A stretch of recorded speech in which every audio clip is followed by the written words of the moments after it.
Halo investors, kembali lagi dengan saya di channel ini. Hari ini, kita akan membahas 5 saham yang berpotensi naik hingga 100% di tahun ke-2025. Pastikan tonton video ini sampai habis karena informasinya sangat berharga untuk watchlist kalian. Pertama, kita bahas APLN Agung Podomoro Land, developer properti besar yang punya proyek-proyek ikonik seperti Podomoro City dan Kuningan City. PT Agung Podomoro Land Tbk adalah perusahaan yang bergerak di pengembangan properti. Hingga akhir Desember tahun 2018, APLN memiliki 41 entitas anak, 12 entitas dengan kepemilikan tidak langsung melalui entitas anak yang dikonsolidasikan dalam APLN, serta 2 perusahaan asosiasi di bidang properti di Jakarta, Karawang, Bogor, Bandung, Bali, Batam, Medan, Balikpapan, dan Makassar. Cashnya 705 miliar, total aset 25 triliun, dan free cash flow 1,1 triliun. Price earning ratio 3,12. Down price book value 0,19. PT Agung Podomoro Land Tbk mencatat peningkatan pendapatan pada kuartal 1 2025. Meskipun masih membukukan kerugian, namun nilai kerugian tersebut menunjukkan perbaikan signifikan dibandingkan periode yang sama tahun sebelumnya. Pada kuartal 1 2025, APLN membukukan penjualan dan pendapatan usaha sebesar 874,49 miliar rupiah, naik 22,7% secara tahunan dari 712,79 miliar rupiah pada kuartal I2 2024. Peningkatan ini terutama didorong oleh kenaikan pengakuan penjualan apartemen dari proyek strategis seperti Podomoro City Daily Medan dan Podomoro Goldview. Corporate Secretary APLN Justinio menjelaskan bahwa proyek perseroan yang tersebar di kota-kota besar mampu menjangkau beragam segmen pasar. Penjualan unit apartemen naik tajam sebesar 186,9% YoY menjadi 254,4 miliar rupiah dari 88,6 miliar rupiah. Sementara penjualan rumah toko meningkat 95,2% menjadi 73,9 miliar rupiah. Berikutnya PNIN PT Panin Insurance Tbk atau PNIN menjalankan usaha di bidang asuransi kerugian. Pada tahun 2014, PT Panin Insurance Tbk melakukan aksi korporasi yaitu mengalihkan seluruh portofolio pertanggungan ke anak perusahaan dan berubah nama menjadi PT Paninvis Tbk serta melakukan perubahan kegiatan usaha di bidang pariwisata. PT Paninvis Tbk tergabung dalam Panin Group, kelompok usaha yang bergerak di sektor jasa keuangan yaitu perbankan, asuransi jiwa, asuransi umum, pembiayaan, dan sekuritas. Saham ini sering dilewatkan investor karena kurang likuid, padahal fundamentalnya solid. Dengan per 3,06 dan PBV 0,19, PNIN sangat undervalued. Laba 2024 mencapai 1,39 triliun dengan DER yang sehat di 0,27 sampai 0,41. Bank Panin dikabarkan tengah diburu oleh sejumlah bank kakap Asia. Mulai dari DBS hingga OCBC, akuisisi PNBN diprediksi pada harga tinggi alias premium dari valuasi saat ini. Berdasarkan riset Macquarie,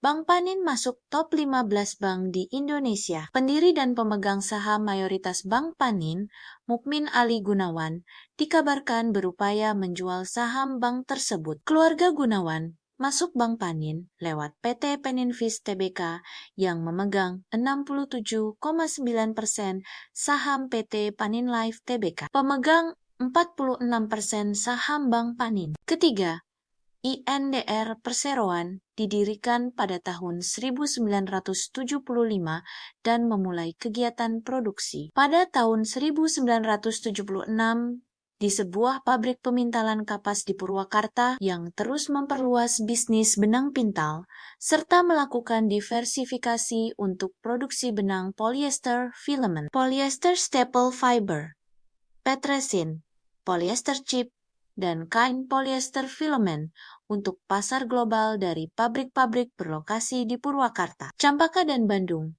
Indonesia, dan melalui anak perusahaan tidak langsung di Uzbekistan, Sri Lanka, dan Turki. Perseroan telah terdaftar di Bursa Efek Indonesia sejak tahun ke-1990. Indorama Sintetis memang sedang mengalami kerugian, tapi ini peluang bagi yang suka saham siklikal. Dengan PBV 0,22 sampai 0,29, harganya sudah sangat murah dengan aset 12 triliun dan berpotensi rebound saat siklus industri membaik. Nama Sri Prakos Lohia kembali menjadi sorotan lewat aksi korporasi yang akan dilakukan oleh perusahaan miliknya PT Indorama Synthetics Tbk. Dalam pengumuman terbaru, Menteri Koordinator Ekonomi Airlangga Hartarto mengatakan Indorama akan menanamkan investasi di Amerika Serikat senilai US$2 miliar atau setara 34 triliun rupiah. Aksi korporasi ini dilakukan untuk menekan tarif impor yang dikenakan Presiden Donald Trump yang dikenakan untuk Indonesia sebesar 32%. Menurut Airlangga, perusahaan milik keluarga Lohia tersebut akan membangun proyek Blue Ammonia atau amonia biru di Louisiana, AS. Proyek amonia biru adalah proyek produksi amonia yang menggunakan teknologi penangkapan karbon untuk meminimalkan emisi gas rumah kaca. Proyek ini menurut Airlangga akan menghasilkan amonia dengan cara yang lebih ramah lingkungan. Keempat, SOC PT Suci Lines Tbk bergerak dalam bidang perdagangan impor dan ekspor, jasa konsultasi, pembangunan, transportasi, percetakan, pertanian, perbengkelan, dan industri lainnya. Saat ini, perusahaan bergerak di bidang jasa konsultasi manajemen, sedangkan entitas anak bergerak di bidang pelayaran dan pembangunan kapal. Perusahaan tergabung dalam grup Suci dan entitas induk terakhir adalah PT Suci Group. Suci Lines jadi pilihan keempat. Perusahaan pelayaran tanker terbesar di Indonesia ini punya track record impresif dengan laba positif 5 tahun berturut-turut. Per 6,7 dan PBV 0,18 sampai 0,5 menunjukkan valuasi yang masih murah. Ditambah dari yang sehat di 0,53. PT Suci Lines Tbk, salah satu perusahaan pelayaran dan jasa logistik terbesar di Indonesia, mengalami perubahan signifikan dalam kepemilikan sahamnya. Langkah ini merupakan bagian dari reorganisasi internal yang bertujuan untuk memperkuat struktur bisnis perusahaan. Berdasarkan keterbukaan informasi yang disampaikan kepada Bursa Efek Indonesia, PT Suci Group selaku pemegang saham mayoritas sebelumnya telah melepas seluruh kepemilikannya di SOC sebelumnya. Suci Group menguasai 66,7% saham SOC. Kini, saham tersebut telah dialihkan kepada dua entitas baru, yakni PT Pilar Sukses Utama dan PT Dharma Pertiwiraya. Masing-masing entitas kini memiliki 33,35% saham di perusahaan tersebut. Sebelum transaksi ini, PSU telah memiliki 1,7% saham Suci, sedangkan DPR tidak tercatat sebagai pemegang saham. Dengan adanya perubahan ini, kedua entitas tersebut menjadi pemegang saham utama yang memiliki kendali atas perusahaan. Terakhir, BMTR PT Global Mediacom Tbk adalah bagian dari MNC Group yang fokus pada media dan penyiaran. Didirikan pada tanggal 30 Juni tahun 1981 sebagai PT Bimantara Citra. sebuah perusahaan perdagangan umum dengan kepemilikan saham di industri media dan penyiaran. Perusahaan mendirikan RCTI, saluran TV swasta pertama di Indonesia pada tahun ke-1989. Perusahaan ini berganti nama menjadi Global Mediacom pada tahun ke-2007 unit bisnis.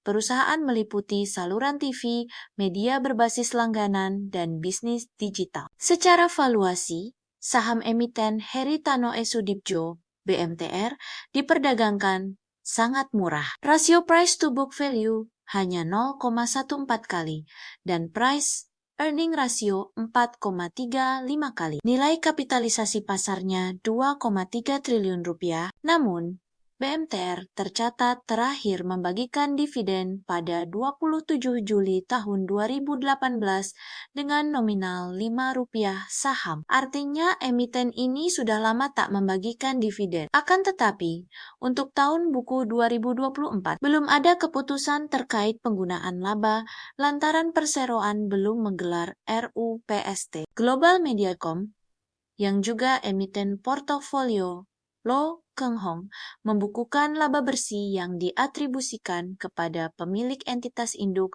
Rp537,39 miliar.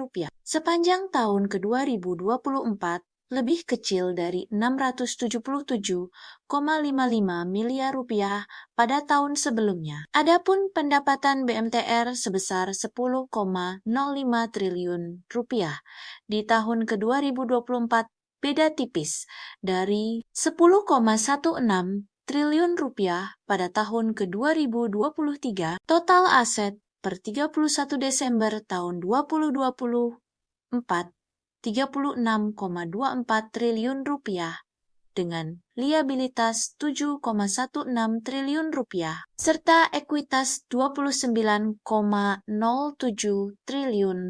Tercatat saldo laba yang tidak ditentukan, penggunaannya Rp13,43 triliun. Investor kawakan Lo Keng Hong tercatat menggenggam 6,53% saham Global Mediacom per 28 Februari 2025. Nah, itu dia 5 saham berpotensi besar di 2025. Ingat, ini bukan rekomendasi beli, lakukan riset mandiri dan sesuaikan dengan profil risiko masing-masing. Jangan lupa like, komen, dan subscribe untuk konten-konten informatif lainnya. Sampai jumpa di video berikutnya.